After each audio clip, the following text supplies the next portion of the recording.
I think we can unanimously agree that all of us want to feel our absolute best the most we can in our lives. But it's a little bit hard to do so when we're hearing this buzzing, this ringing, the clicking sounds. You feel off balance. As of a recent study, there are over 11 million people diagnosed with eustachian tube dysfunction just in the US alone. It becomes so overwhelming that my entire channel has converted into just advocating for this condition because of all the messages that I've gotten from many of you say the same thing. I am not getting any help. Why can't this thing go away? Where is the resources? Why isn't anyone helping you? Well, I've talked to many of you outside of the US, in the UK, Australia, parts of Europe, and you all are in agreement that this thing is not going to go away without a fight. In fact, some of you have told me that you've been fighting this thing for at least 3+ years. That's longer than I've been fighting it for, or had been fighting it for. And I just want to bring some awareness in this video, because in this video I'm going to really outline how this condition of ETD, along with the symptom tinnitus, has been putting this giant strain mentally on many of you out there. And I think after speaking with a lot of you on my coaching sessions, I think the majority of you, in fact, I know the majority of you have all agreed that the biggest problem in getting rid of this condition is not so much the sounds that you hear and the fight of trying to keep those nasal passages open. It's been the mental game. The mental game has been a huge struggle. And that's what really a lot of you are really trying to get over, that portion. You're trying to get over that mental fight, that battle. It's just, it seems like an unfair battle. It's like you're in my head and I can't find how to get you out of it. Some of you are starting to figure out slowly that it's not so much what you're doing in your daily life, but it can complicate what you're trying to accomplish. Let me give you a little bit more examples on this. When I was struggling myself with ETD, I thought there was nothing that I had in my possession that was going to help me get rid of the condition that I'm facing.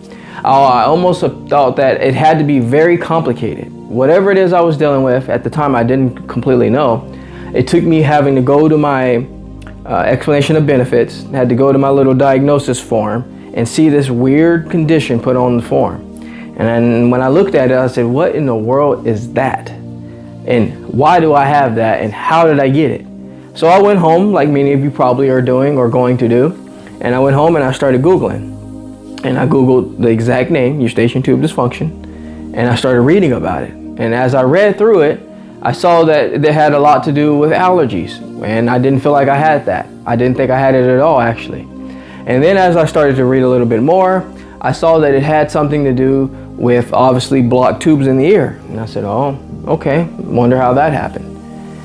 I dug a little bit deeper, and then I started thinking, okay, well, after my conclusion of all this research I'm doing, it has to be something related to allergies. Okay, so then I started going that route. I went straight to Walgreens.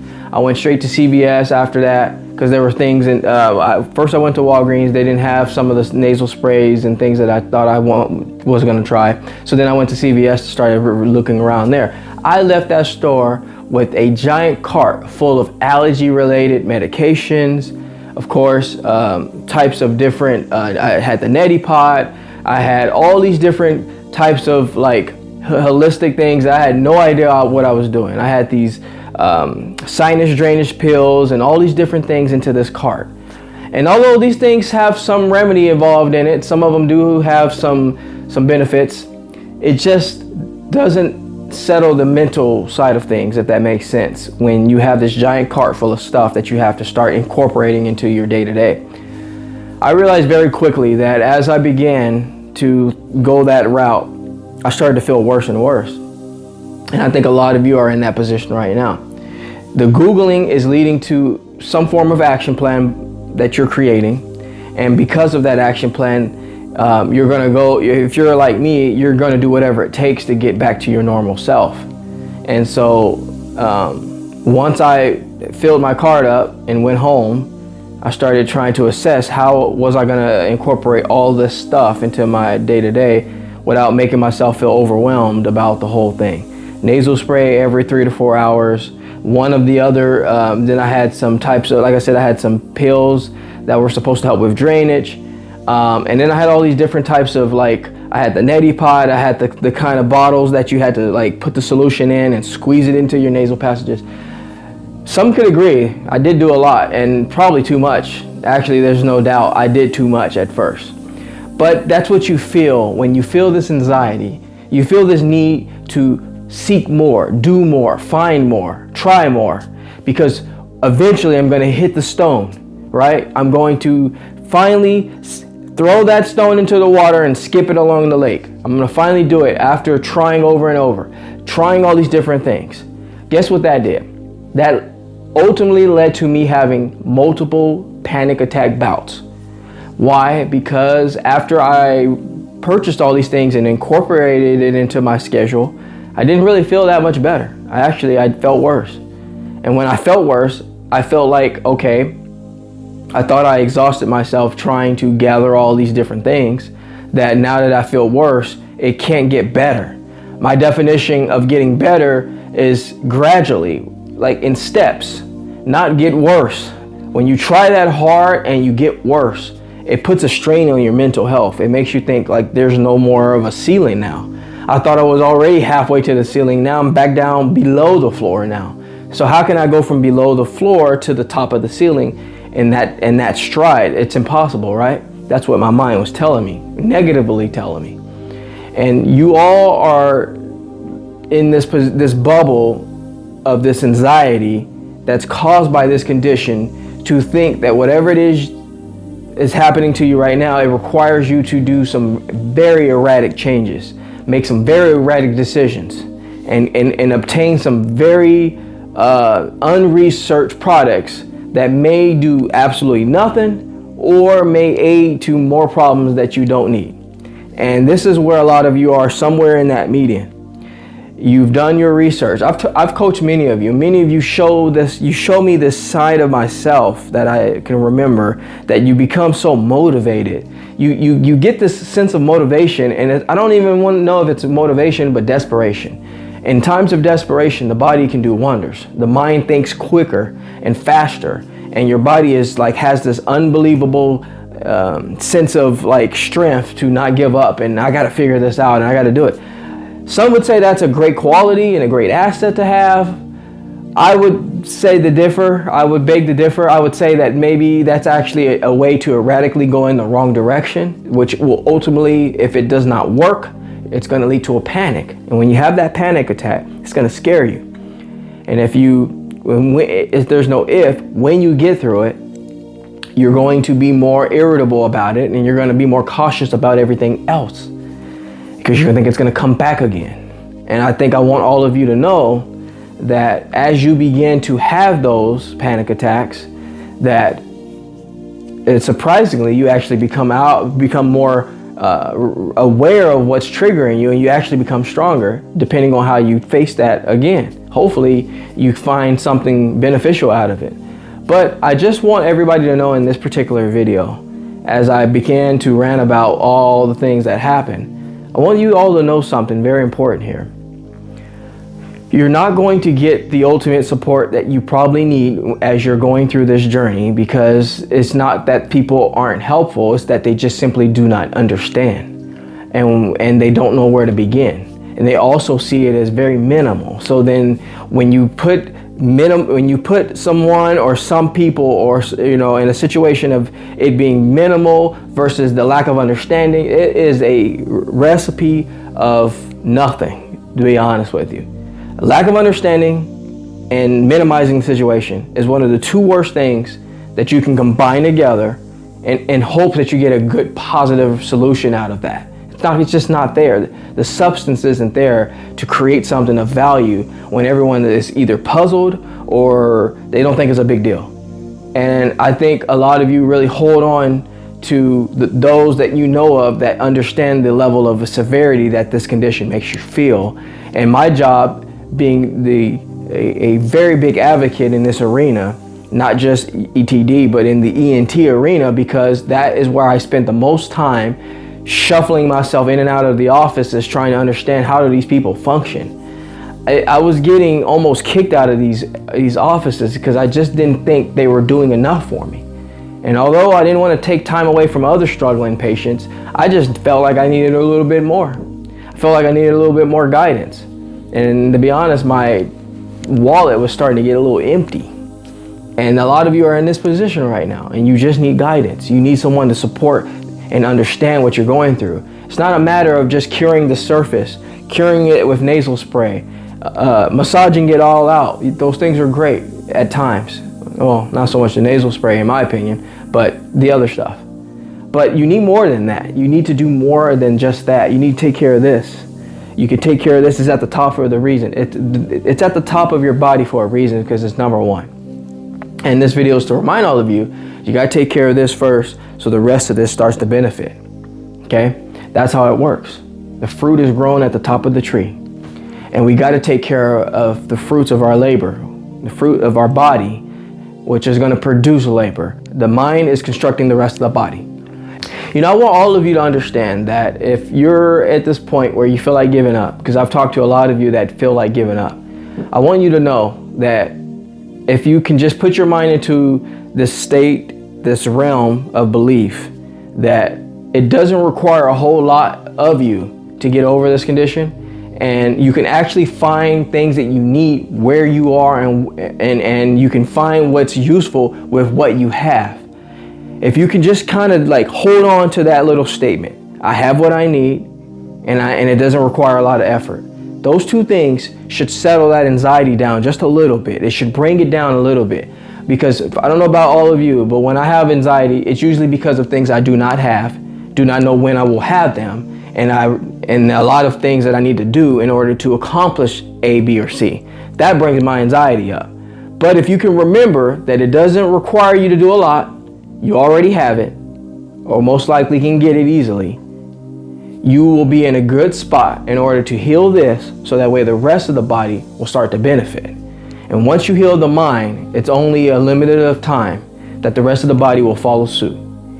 So don't spend so much time trying to find that needle in the haystack, because it won't do you any good when you potentially think that you have found it.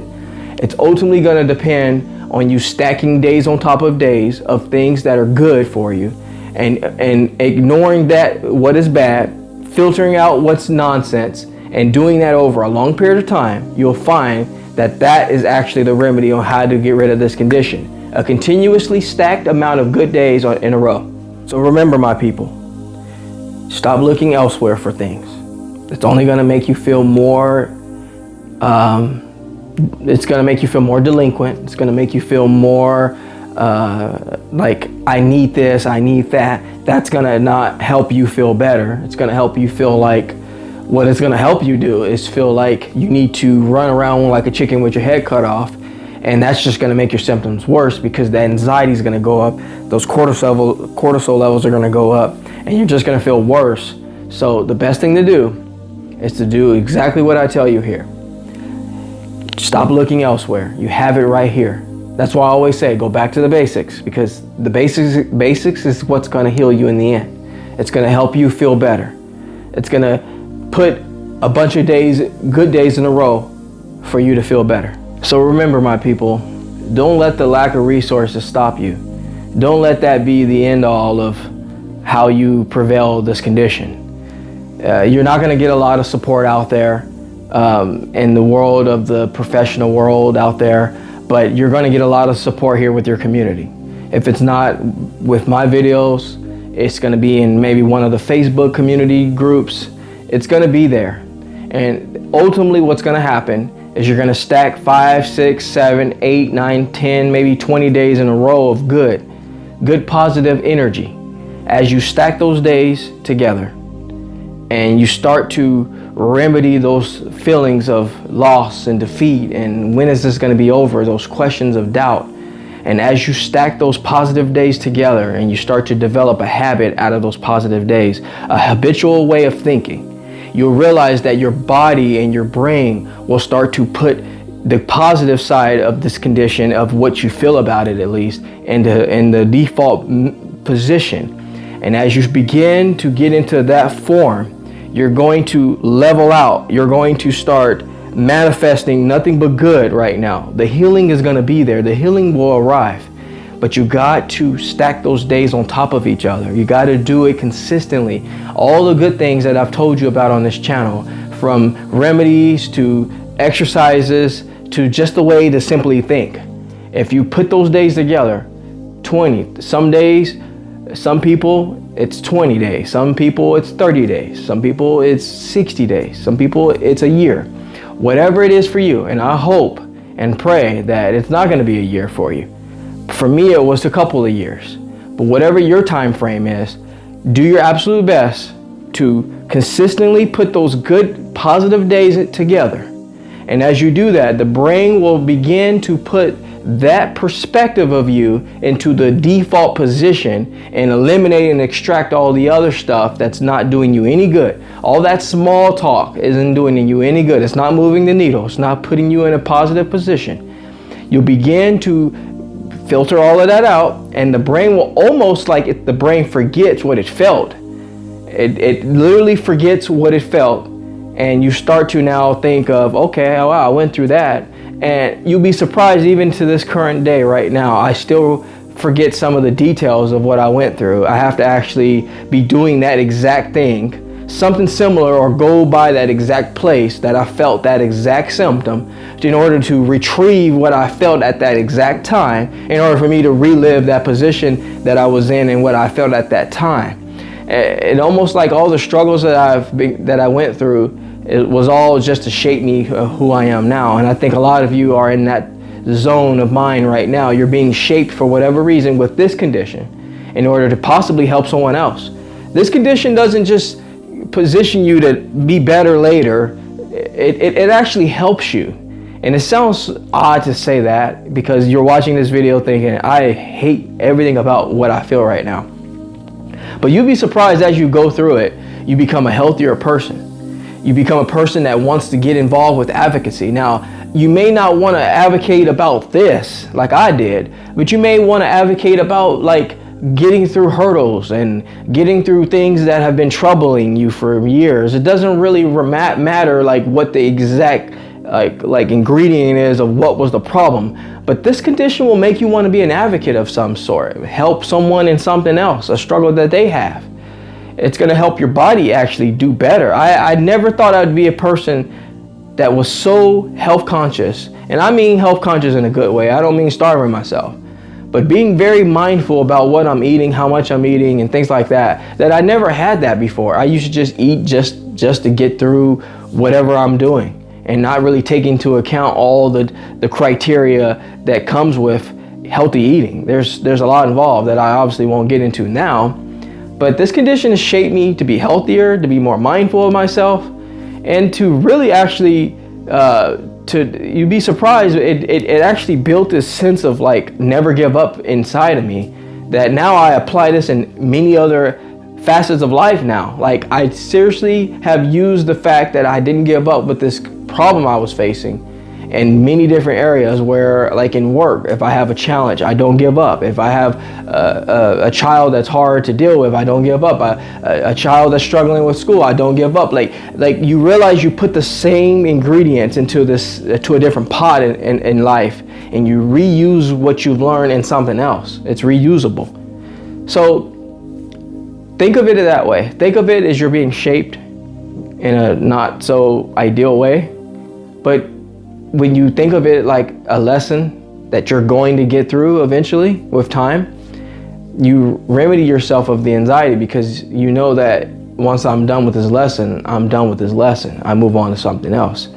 You start to not think like, when is this going to be over and how long am I going to have it for? Because when you do that, that's when the anxiety comes. That's when it comes knocking on the door saying, I'm here. Here it is again. So it's all about shaping the mind. And I want all of you to know that this anxiety and ETD thing is real. And if you feel that and you have stumbled across my video and you're wondering if I felt that, I am definitely the cover child of a person that has been dealing with that for many years. So you're not alone, and it's just a matter of you getting through it as well. I hope this video was very helpful for you. If it was, please take time to subscribe to my channel. I try to bring content as often as possible. But in the meantime, I'm going to step out of the Jaye Wellness Studio and leave you in good hands with this video. Like anything else, folks, we're here to simply go back to the basics. Take care, everybody, and I will catch you in the next video. Bye.